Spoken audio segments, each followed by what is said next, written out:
Assalamualaikum warahmatullahi wabarakatuh. Apa kabarnya teman-teman? Balik lagi di kajian online. Ibu Megawati Soekarno Putri, Presiden Republik Indonesia kelima, Ketua Umum PDIP, memang menjadi sorotan baru-baru ini. Bukan saja perlindungan habis-habisan yang diberikan Megawati kepada Hasto Kristianto, Puan Maharani, Pramono Anung, dan juga Ganjar Pranowo yang disebut terseret berbagai kasus korupsi. Ternyata Ibu Megawati juga pernah tersandung berbagai kasus-kasus korupsi. Sebut saja teman-teman yang sangat legend, yang sangat terkenal adalah kasus penjualan saham Indosat. Juga ini terkait lepasnya berbagai pulau-pulau terluar Indonesia di era Megawati. Banyak teman-teman yang meminta KPK untuk mengusut kembali terkait penjualan Indosat yang saat itu salah satu provider terkenal di Indonesia, tapi kok malah dijual ke Singapura.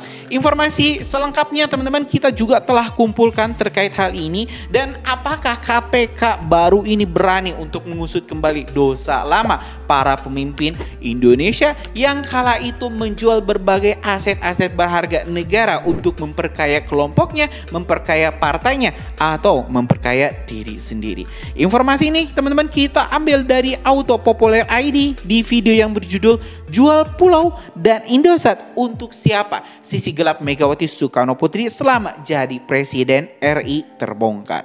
Dalam press release-nya, sebagai satu-satunya perempuan yang pernah menjadi Presiden Indonesia, Megawati Soekarno Putri tentu tidak asing lagi di telinga kita semua. Sepak terjangnya sebagai seorang politisi sekaligus anak dari Presiden pertama Republik Indonesia ini cukup beragam.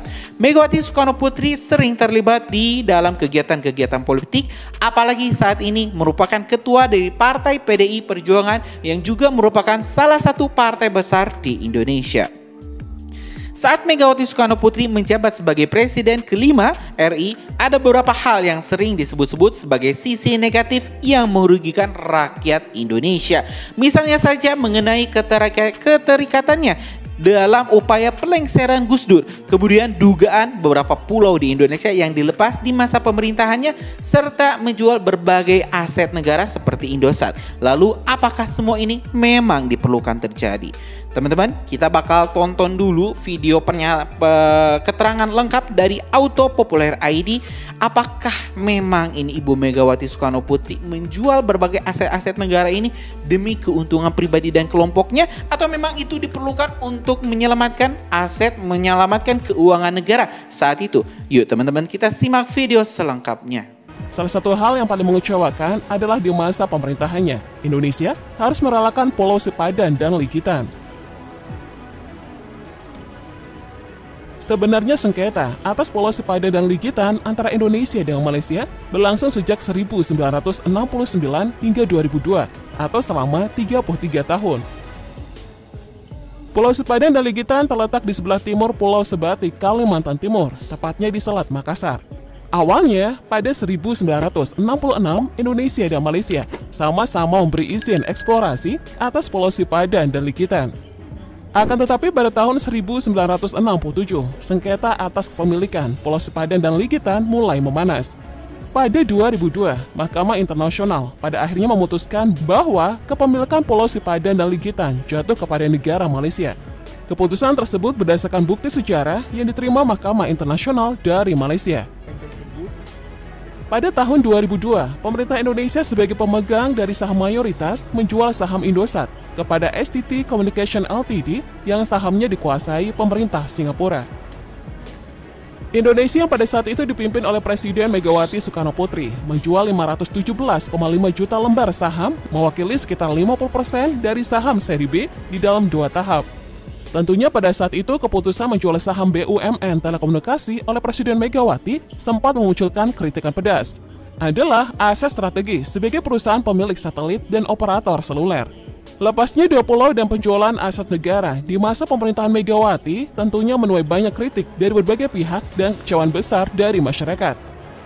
Kritik-kritik yang dilayangkan antara lain berhubungan dengan kedaulatan nasional, kepentingan yang sifatnya strategis, dan kerugian ekonomi atau finansial yang mungkin akan ditimbulkan di masa mendatang. Beberapa pihak juga berpikir bahwa Megawati tidak mempunyai visi jangka panjang dan hanya berpikir secara pragmatis ketika mengambil sebuah keputusan yang penting untuk negara Indonesia. Emangnya kenapa? Meskipun demikian, kemungkinan besar Megawati juga memiliki alasan-alasan tertentu dalam sudut pandangnya sebagai pemimpin negara pada saat itu. Ia mungkin berpikir bahwa lepasnya pulau-pulau itu dan upaya menjual sebagian aset negara adalah cara yang terbaik untuk mengatasi masalah yang sedang dihadapi Indonesia saat itu, seperti adanya berbagai konflik wilayah, memperkuat keamanan negara, keterbatasan dalam kepemilikan modal, dan persaingan yang kian ketat secara global. Ia mungkin juga berharap bahwa penjualan yang ia lakukan tersebut dapat membuka peluang usaha dan kerjasama yang lebih besar dengan negara-negara lain di kemudian hari.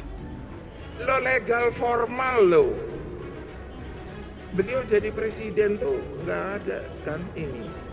Terlepas dari beberapa hal yang menuai kontroversi dari seorang Megawati, sebagai Presiden RI kelima, beberapa prestasi yang ia raih pun tidak dapat dipungkiri begitu berarti bagi negara Indonesia. Pertama, Megawati berhasil mendirikan lembaga pemberantas korupsi yang dikenal dengan lembaga KPK, Komisi Pemberantasan Korupsi, yang sampai saat ini pun masih berjalan. Pendirian lembaga KPK ini berdasarkan Undang-Undang tahun 2002 tentang Komisi Pemberantasan Tindak Pidana Korupsi yang diberi amanat melakukan pemberantasan korupsi secara profesional, intensif, dan berkesinambungan. Kedua, pada saat itu Megawati dapat menghentikan aktivitas pertambangan Freeport di daerah Papua karena dianggap telah melanggar aturan internasional tentang AMDAL. Lalu Megawati juga mampu menghentikan kontrak pertambangan minyak Caltex di Blok Natuna, Kepulauan Riau. Pada masa jabatannya, Megawati juga berhasil menangkap 17 jenderal yang melakukan tindak korupsi, termasuk jenderal ketua PBSI.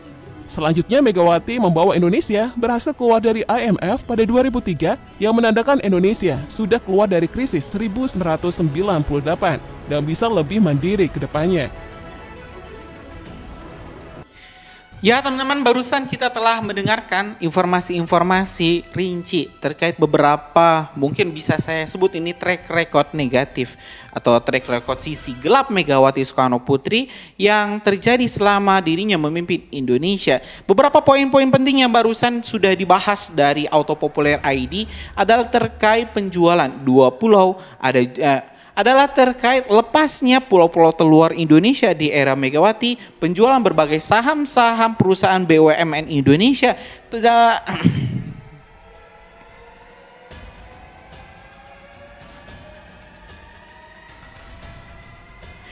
dan juga tak lupa teman-teman terkait keikutsertaan atau keterlibatan dirinya menggulingkan presiden sebelumnya, Presiden keempat Republik Indonesia Bapak Abdurrahman Wahid atau sering kita sapa Gus Dur. Berbagai hal ini tentu teman-teman haruslah diselidiki oleh KPK saat ini. Kendati KPK memang didirikan oleh Ibu Megawati Soekarno Putri untuk memerangi korupsi, kita juga tidak boleh menutup mata teman-teman dari berbagai capaian-capaian positif yang telah dicapai oleh Presiden kelima Ibu Megawati Soekarno Putri saat itu, seperti pembentukan KPK. Kita juga berhasil lepas dari hutang IMF. Tapi teman-teman ya, mudah-mudahan KPK saat ini juga bisa membuka mata, membuka hatinya untuk mendengarkan suara-suara rakyat. Minimal teman-teman ini bisa menyelidiki apakah penjualan saham-saham BUMN saat itu hasilnya memang digunakan untuk rakyat atau malah digunakan untuk kepentingan-kepentingan lain. Mungkin itu teman-teman informasi kita hari ini. Terima kasih telah menyimak video masih dari Kajian Online. Kita bakal terus upload video menarik lainnya di Kajian Online. Kalian jangan kemana-mana, subscribe dan nyalakan lonceng notifikasinya. Assalamualaikum warahmatullahi wabarakatuh.